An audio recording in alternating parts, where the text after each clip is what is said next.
Ellington Racing. Ellington was a NASCAR Cup Series team owner from 1972 through 1989. 17 different drivers spent time behind the wheel of one of his race cars. In 1979, his driver was one of the three that got into a fight following the conclusion of the Daytona 500. Over the years, the team had 16 different drivers spend time behind the wheels of one of his cars other than that driver. Overall, they scored 8 poles and 5 victories. In 1972, the team fielded a number 28 car for Fred Lorenzen for 7 starts. In their first start at Darlington, they experienced an engine failure, forcing Lorenzen to finish 29th. Later in the season, he would overall score 2 top 5s and 3 top 10s. Ellington also had Cale Yarborough make 3 starts for him, scoring 2 top 10 finishes. John Sears ran 1 race for him, also finishing 5th. Overall, between the 3 drivers, they scored 3 top 5s and 6 top 10 finishes. Next, in 1973, Ellington hired Ramo Stott, Charlie Glotzback, and Gordon Johncock to drive for him. They made 11 starts again this season between them. They only scored 1 top 5, with Johncock finishing 4th in the summer at Daytona. Really, this season was a disappointment for the team. Then in 1974, Ellington signed A.J. Foyt, Bobby Isaac, Charlie Glotzback, and Sam McQuagg to split time driving the car over 15 races. Foyt and Glotzback both scored a single top 5 each. Isaac finished inside the top 10 3 times. McQuagg scored 2 top 10s. Overall, the team scored 2 top 5s and 7 top 10s in 15 starts. The team did return again in 1975, but they only made 12 starts. Donnie Allison made his first 2 starts for the team, finishing 3rd at Talladega in his first race for the team. A.J. Foyt made another 7 starts for the team, and he was able to score 1 top 5 finish as well. Glotzback, Isaac, and Johncock all made 1 start. Glotzback scored a top 10 at Charlotte. Overall, in 12 starts, they scored 2 top 5s and 3 top 10s. Ellington ran 2 cars for the first time ever in 1976. Donnie Allison made 9 starts. He made 6 starts in the number 28, but made 3 starts in a number 1 Chevrolet. Allison was actually able to win the fall race in Charlotte.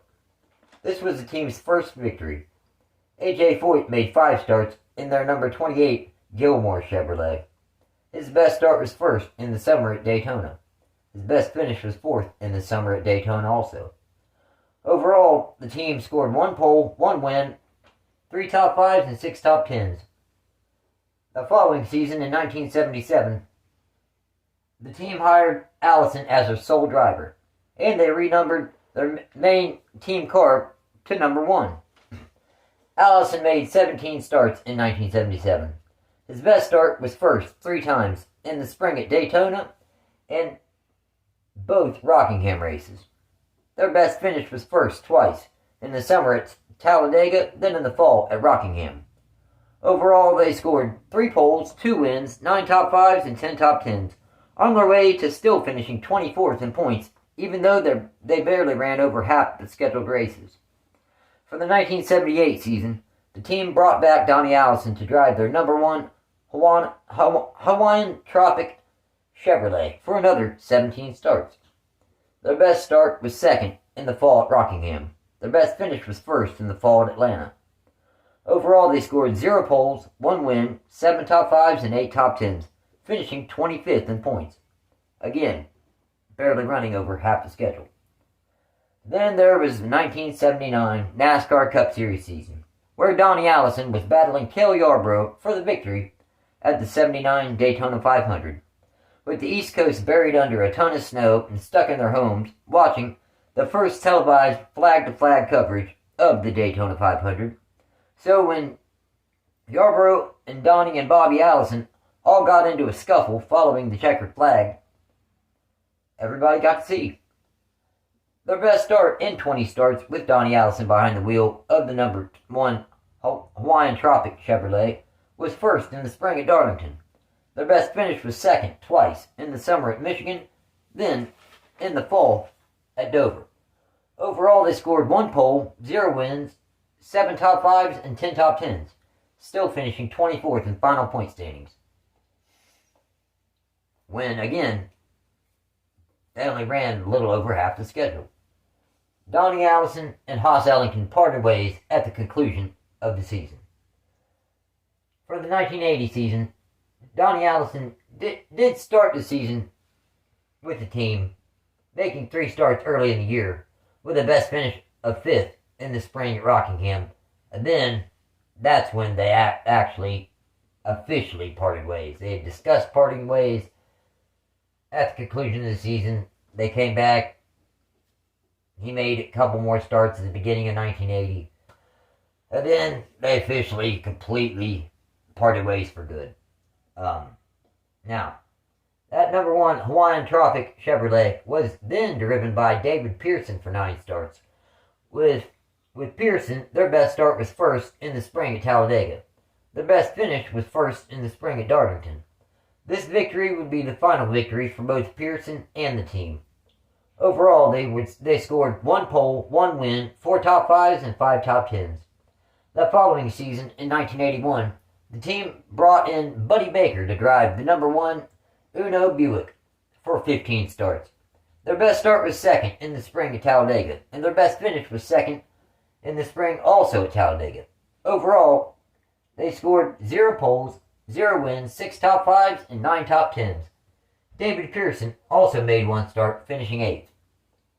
The team had Buddybaker start the season behind the wheel of the number 1 Uno Buick for 7 starts. His best start was first in the spring at Darlington, and his best finish was 5th in the spring at Charlotte. Benny Parsons made 2 starts. His best finish was 32nd in the summer at Michigan. Kyle Petty made 6 starts, with his best finish coming in the fall at Darlington, 14th. Donnie Allison, he did come back and run 1 race. Overall, out of the 14 starts the team made, they only scored 1 pole and 2 top 10s, all of which were scored by Buddybaker. The next season, in 1983, the team signed Lake Speed to drive the number 1 Uno Chevrolet, part-time, making 18 starts. Their best start was 3rd in the fall at Darlington. Their best finish was 3rd in the spring at Talladega. Overall, they scored 0 poles, 0 wins, 2 top 5s, and 5 top 10s. Lake Speed returned to the Haas Ellington race team, number 1 Bullfrog Knits Chevrolet. Speed made another 17 starts in the 1984 NASCAR Cup Series season.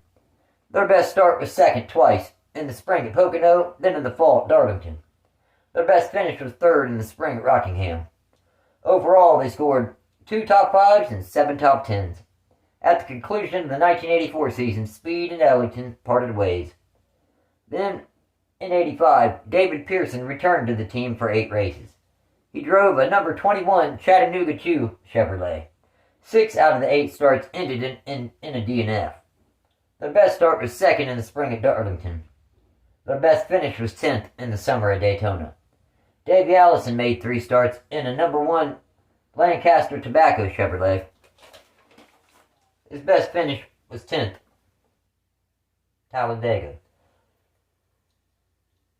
Rick Wilson and Poncho Carter also made 1 start as well.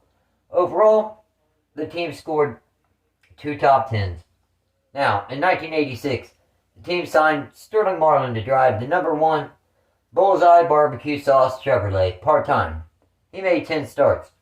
Their best start was 4th in the spring at Charlotte, and their best finish was 2nd in the summer at Daytona, where, honestly, they almost won the race. Overall, they scored 2 top 5s and 4 top 10s. The next season, in 1987, Brett Bodine made 14 starts. Their best start was 5th in the summer at Michigan. Their best finish was 11th in the summer at Daytona. Ron Bouchard made 5 starts in the beginning of 1987 season.